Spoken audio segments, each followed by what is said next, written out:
Enfin, une bonne nouvelle. Je vous emmène ce matin sur les rives du lac de Tibériade, de Kinneret, dont le niveau a augmenté de 2,5 cm ces derniers jours, grâce bien sûr aux importantes précipitations. Alors c'est peut-être un détail pour beaucoup d'entre vous, mais en Israël, ça veut dire beaucoup. Le niveau du lac est scruté, commenté, analysé et repris régulièrement par les médias.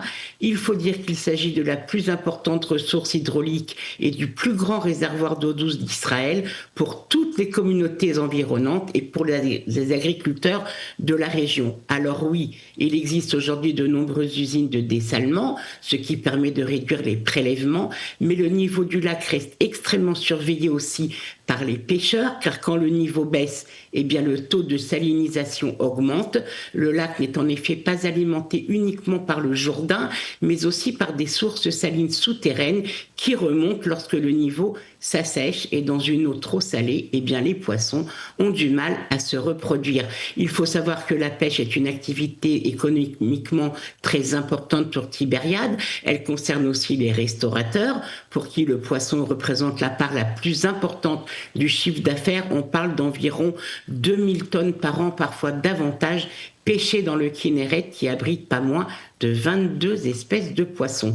Son niveau a aussi bien sûr un impact sur le tourisme. Quand le niveau baisse, eh bien les bateaux qui transportent les visiteurs doivent parfois ancrer à plusieurs mètres de la rive, et des îlots apparaissent au milieu de l'eau, ce qui rend compliquée la navigation, comme d'ailleurs cet îlot qui a récemment réapparu face au kibbutz Maagan après 5 années durant lesquelles il avait disparu sous les eaux montantes du lac. Or, Tibériade, on le sait, vit essentiellement du tourisme. Les Israéliens y affluent à Pessah et en été, tout comme les pèlerins juifs et chrétiens. C'est là que sont enterrés le Rambam, Rabbi Meir Baal Hanes et Rabbi Akiva.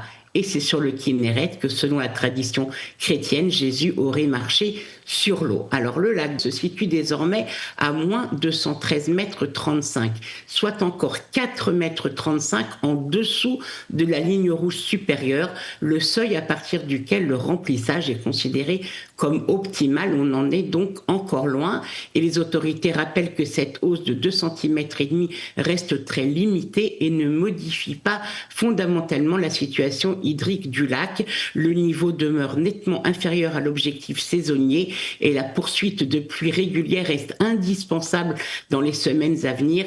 Il faut le rappeler, Israël vient de traverser un hiver historiquement sec. Mais le lac de Tibériade n'est que la partie visible de l'iceberg. Le nord d'Israël, notamment la Galilée orientale et le Golan, dépend entièrement des précipitations, des sources et des réservoirs qui enregistrent aujourd'hui des niveaux de baisse records. Pour irriguer, les agriculteurs ont été contraints d'augmenter leurs prélèvements dans le Jourdain, ce qui met en danger bien sûr les écosystèmes locaux. Alors, pas de panique, pas de pénurie d'eau potable au robinet à craindre.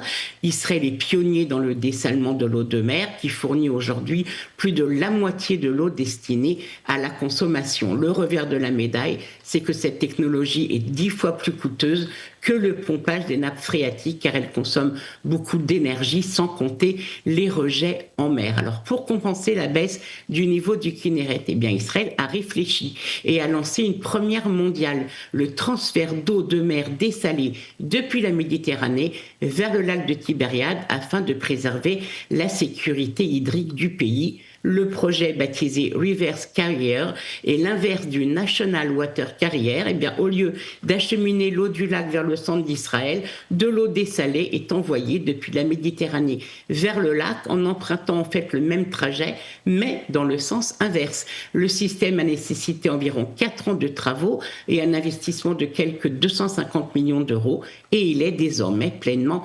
opérationnel. Et puis, vous le savez peut-être, il semble, et des études sérieuses l'ont montré, que lorsque les niveaux du lac montent, eh bien, Israël connaît des périodes de prospérité et de sécurité, et lorsqu'il descend, cela correspond à des périodes de guerre ou de crise économique. Alors, en conséquence, quand le niveau est haut, eh bien, le moral des Israéliens monte aussi, et quand il est bas, eh bien, le moral est dans les chaussettes. Alors, espérons que le niveau continue de remonter. Ce serait peut-être symboliquement aussi le signe annonciateur d'un retour à des jours plus paisibles.